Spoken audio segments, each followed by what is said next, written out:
మన పార్టీ పేరు చెప్పాలా? రెడీయా? టిఆర్ఎస్.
కవితమ్మ గారి నాయకత్వం, కవితమ్మ గారి నాయకత్వం, కవితమ్మ గారి నాయకత్వం, కవితమ్మ గారి నాయకత్వం. ఆజాదీకి షేర్ని, ఆజాదీకి షేర్ని కవితక్క గారి నాయకత్వం, ఆజాదీకి షేర్ని కవితక్క గారి నాయకత్వం, తెలంగాణ టైగర్ కవితక్క గారి నాయకత్వం, తెలంగాణ ఉద్యమ సేనాని కవితక్క గారి నాయకత్వం.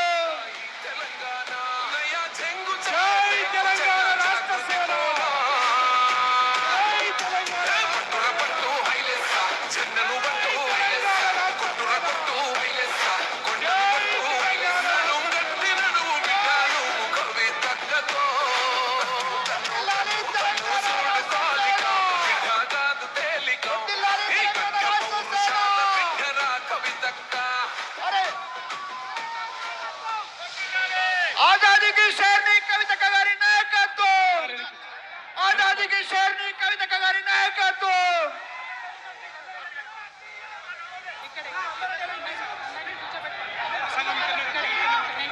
అన్న ఎని కూర్చోండి, ఎని కూర్చోండి, ఎని కూర్చోండి. CM CM CM CM CM CM CM CM CM అక్క మాట్లాడతాం.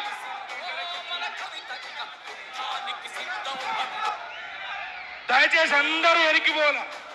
ఇప్పుడు మన ఉద్యమ సేనాని పోరాటాలు అందరూ కూడా కవితక్క గారు మాట్లాడతారు. అందరూ ఎనికెళ్ళి కూర్చోవాలి. అక్క ఇక్కడి నుంచే ప్రసంగిస్తా ఉన్నారు. దయచేసి అందరూ ఎనికెళ్ళండి, దయచేసి అందరూ ఎనికెళ్ళండి. పాటలు బంద్ చేయండి అబ్బా, పాటలు బంద్ చేయండి. దయచేసి అందరూ వేదిక మీద కూర్చోవలసిందిగా విజ్ఞప్తి. తెలంగాణ రాష్ట్ర సేన, తెలంగాణ రాష్ట్ర సేన మనందరం కూడా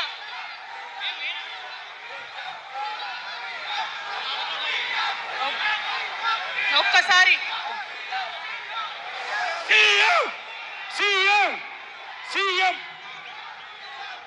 జై తెలంగాణ కూర్చోవాలి. ఒకసారి అందరు సైలెంట్ ఉండాలి. అందరికీ నమస్కారం. మళ్ళీ ఒకసారి తెలంగాణ ప్రజలకు, తెలంగాణ మేధావులకు, తెలంగాణ బుద్ధిజీవులకు, తెలంగాణ ప్రగతిని కోరుకునేటటువంటి ప్రతి ఒక్కరికి, తెలంగాణలో ఉన్నటువంటి ప్రభావశీల వర్గాలందరికీ హృదయపూర్వకంగా చేతులెత్తి నమస్కారం తెలియజేస్తా ఉన్నాను. ఇవాళ తెలంగాణ రాష్ట్రంలో ఒక చరిత్ర, నా జీవితంలో కూడా ఒక మర్చిపోలేని రోజు అవుతుంది ఈరోజు. తెలంగాణ రాష్ట్ర భవిష్యత్తును తెలంగాణ రాష్ట్రం స్వయంగా రాసుకోవడానికి మరి మనందరినీ కూడా ఆ దైవము, ఆ కాలము మనందరినీ భాగస్వామ్యం చేసిందని చెప్పి నేను మనస్ఫూర్తిగా నమ్ముతా ఉన్నాను. మీ అందరికీ తెలుసు, నేను అమ్మవారి భక్తురాల్ని. ఇక్కడ స్టేజ్ మీద ఎవరు ఉండకండి, దయచేసి అందరు వెళ్ళండి, ఖాళీ అయ్యండి మొత్తం, అందరు వెళ్ళి కూర్చోండి దయచేసి. ఈ బౌన్సర్లు ఏందా వాళ్ళని తీసి వెళ్ళిపోమని.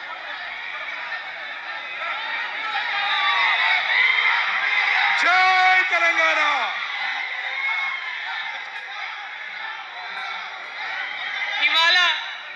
సభా ప్రాంగణంలో ఉన్నటువంటి తెలంగాణ ఉద్యమకారులకు, తెలంగాణ అమరవీరుల కుటుంబాలకు, తెలంగాణ ఉద్యమంలో సర్వం కోల్పోయి అనేక రకాల కష్టాలు పడి రాష్ట్రం వస్తే చాలు అనుకొని పిడికిలు బిగించి కొట్లాడినటువంటి ప్రతి ఒక్కరికి, అదేవిధంగా సింగరేణి నుండి పెద్ద ఎత్తున తరలి వచ్చినటువంటి బొగ్గుగని కార్మికులకు,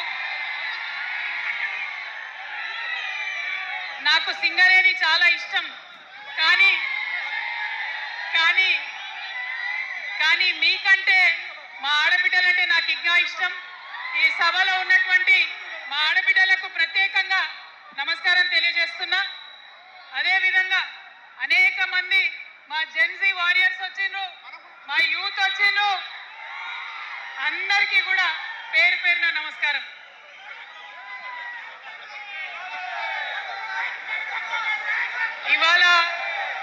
ఇవాళ చాలా చాలా చాలా చాలా మంది ఎదురు చూస్తూ ఉన్నారు ఏం జరుగుతుంది ఈ రాష్ట్రంలో అని. ఒక్క మాట మాత్రం నేను నా తెలంగాణ ప్రజలకు చెప్పగలుగుతా. గత 20 ఏళ్లుగా తెలంగాణ ఉద్యమంలో నేను పోషించినటువంటి పాత్ర, తెలంగాణ జాగృతి పోషించినటువంటి పాత్ర మీ అందరికీ తెలిసిందే. తెలంగాణ ఉద్యమంలో ఆడబిడ్డలందరినీ కూడా భాగస్వామ్యం చేయాలని చెప్పి తెలంగాణ జాగృతి నుండి బతుకమ్మను ఎత్తుకొని ఊరు వాడ తిరిగి మా జాగృతి కార్యకర్తలు తెలంగాణ సాంస్కృతిక దీపాన్ని పదిలంగా దాచిపెట్టుకున్నారు. మరి వారు దాచినటువంటి ఆ దీపం ఆనాడు చాలా చీకటిలో కాలరాత్రిలో కూడా ఒక కాగడాలాగా తెలంగాణ ఉద్యమకారులకు వెలుగునిచ్చింది. మా సింగరేణి గని కార్మికుల చేతిలో కందిలైంది. మొత్తం తెలంగాణ సమాజానికి కూడా ఒక కాంతి రేఖ అయింది.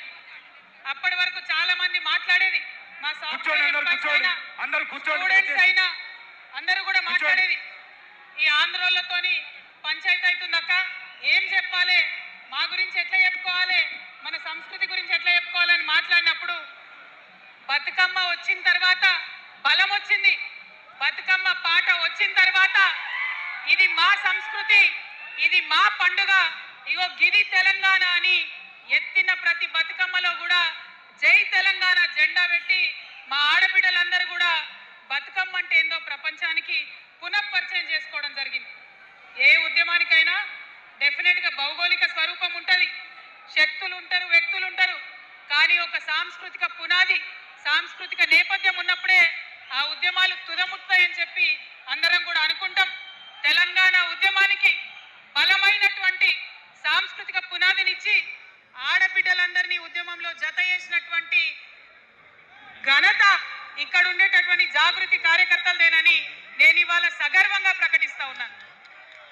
మరి ఇవాళ మిమ్మల్ని నేను కోరేది ఒకటే, కష్టపడ్డాం, తెలంగాణ తెచ్చుకున్నాం, కానీ మనం కలలు కన్న తెలంగాణ వచ్చి 12 ఏళ్ళైనా ఇంకా కూడా మనకు రాలేదు. ఏమేం కలలతో తెలంగాణ తెచ్చుకున్నామో ఆ కలలన్నీ ఇంకా నిజం కాలేదు. మరి తెలంగాణ ఉద్యమ రథం, ఆనాటి ఉద్యమ రథసారథి కేసీఆర్ గారి నేపథ్యంలో తెలంగాణ ఉద్యమ రథం ఎక్కడో దారి తప్పింది.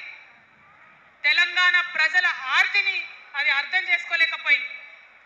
డెఫినెట్గా సామాజిక తెలంగాణ రథచక్రం అనేది విరిగి ముక్కలైపోయింది.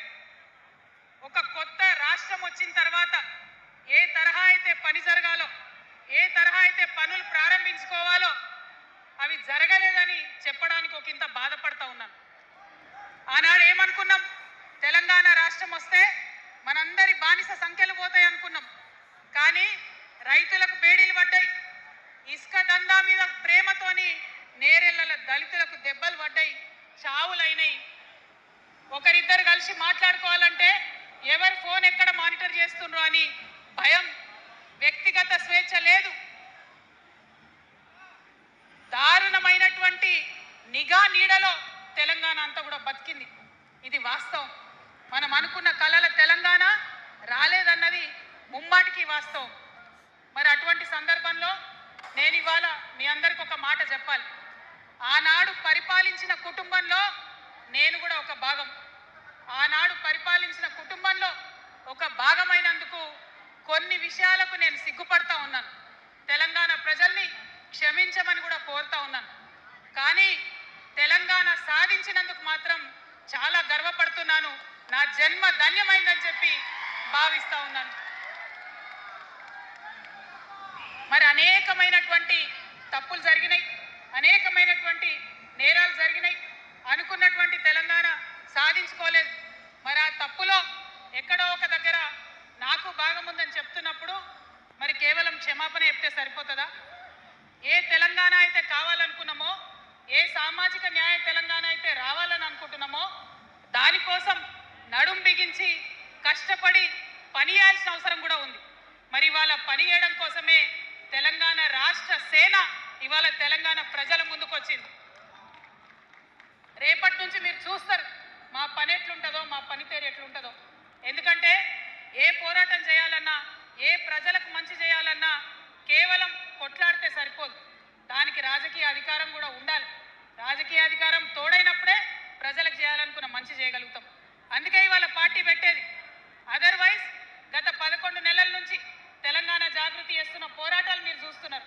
ఎన్ని పోరాటాలు తీసుకున్నాం, ఎన్ని రకాలుగా సక్సెస్ సాధించడం మీరు చూసింది. కానీ ఉట్టి పోరాటాలు సరిపోవు, ఖచ్చితంగా రాజకీయ అధికారం ఉండాలి. దానికోసమే ఇవాళ తెలంగాణ రాష్ట్ర సేన మీ ముందుకు వచ్చిందని చెప్పి నేను సగర్వంగా ప్రకటిస్తా ఉన్నాను.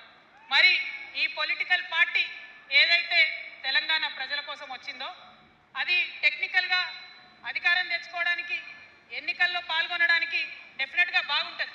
కానీ దానికి ఒక ఆత్మ ఉండాలి, దానికి ఒక నేపథ్యం ఉండాలి. ఇవాళ బీఆర్ఎస్తో అదే కదా ప్రాబ్లం.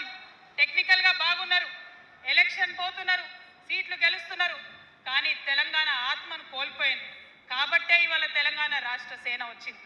నేను తెలంగాణ ప్రజలందరికీ చేతులు జోడించి నమస్కరించి ఒక మాట చెప్తున్నా, హార్ట్ఫుల్గా చెప్తున్నా, నా హృదయాంతరాల నుంచి ఒక మాట చెప్తా ఉన్నా. నేను తెలంగాణలో ఉన్న 3.5 కోట్ల మంది తెలంగాణ బిడ్డలందరికీ ఒక అమ్మగా పరిణితి చెందాలనుకుంటున్నా.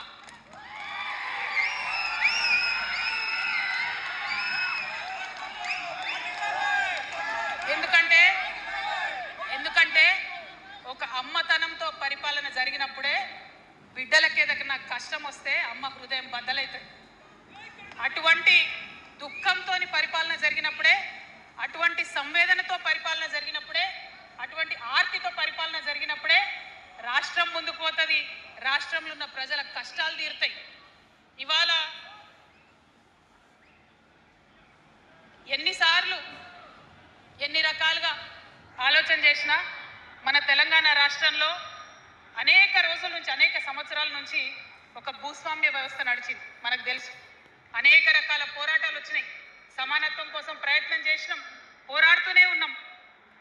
అది రైతాంగ సాయుధ పోరాటం కావచ్చు, ముల్కీ ఉద్యమం 1952 కావచ్చు, 1969లో తెలంగాణ ఉద్యమం కావచ్చు, తర్వాత వచ్చినటువంటి నక్సలైట్ ఉద్యమం కావచ్చు, అనేక సామాజిక ఉద్యమాలు, ఎందరో మంది మహానుభావులు, ప్రొఫెసర్ జయశంకర్ గారి దగ్గర నుంచి మొదలు పెడితే చాకల ఐలమ్మ గారు, దొడ్డి కొమరయ్య గారు, ఆరుట్ల కమలాదేవి గారు, రావి నారాయణ రెడ్డి గారు, సురవరం ప్రతాప్ రెడ్డి గారు, దాశరథి గారు, కాళోజీ గారు, నక్సలైట్ ఉద్యమంలో గద్దరన్న గారు, గణపతి గారు, మారోజు వీరన్న గారు, సాంబశివుడు గారు, ఇట్లా అనేక మంది పోరాటం చేస్తే అంతో ఇంతో సమానత్వం ఇప్పుడు వచ్చింది.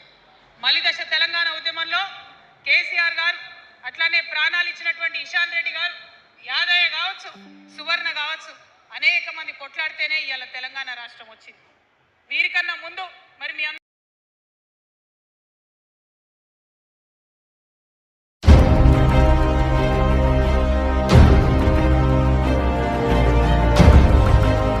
हैदराबाद वॉइस, आपकी आवाज।